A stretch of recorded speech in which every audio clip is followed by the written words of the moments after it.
nauubos yung ating panahon, nauubos yung ating oras, yung ating buhay mga kapatid sa mga bagay na nandirito sa mundo. So maraming tao mga kapatid, praise God, hallelujah, na attach no sa mga bagay dito sa mundo. Tayo na mga mananampalataya, amen, dumarating sa point na nawawalan na rin tayo ng time para po sa ating Panginoon. Nawawalan tayo ng time para maglingkod sa Diyos mga kapatid. Kundi napaka-busy po natin sa mga makamundong bagay.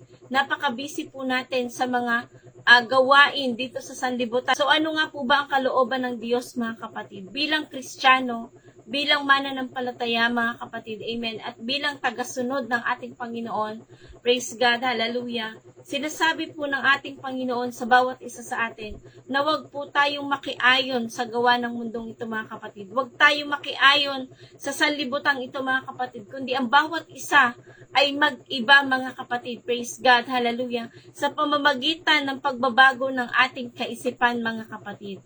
Amen, hallelujah.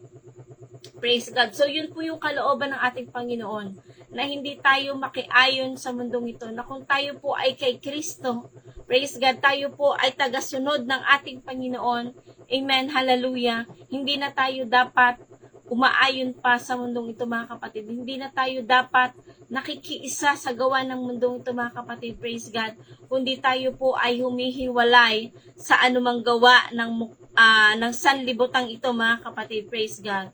Pero ano nga po ba ang kaparaanan mga kapatid, amen, upang tayo po ay hindi makiayon sa mundong ito mga kapatid, amen. So number 1, living a holy life mga kapatid, praise God. So sa aklat po ng 1 Peter chapter 1 verse 15 to 16, ngunit yamang banal ang sa inyo'y tumawag, ay mangagpakabanal naman kayo sa lahat ng paraan ng pamumuhay, sapagkat nasusulat, kayo'y mangagpakabanal sapagkat ako'y banal. Amen, hallelujah. So kapag naririnig po natin yung word na banal mga kapatid, yung salitang banal, iniisip po natin mga kapatid na kailangan hindi na tayo magkakasala, kailangan talaga matuwid na tayo mga kapatid, kailangan perfect na tayo mga kapatid, praise God. But remember, tayo po ay tao, amen, no? At bilang tao, tayo po ay makasalanan mga kapatid, amen, no? Hallelujah.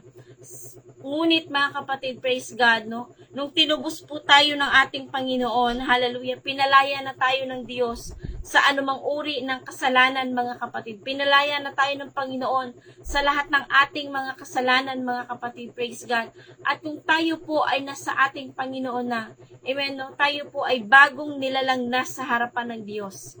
Amen, hallelujah. Yung lumang pagkatao natin ay lumipas na, nawala na mga kapatid, praise God. At ang makikita sa atin, yung bagong creature ng ating Panginoon.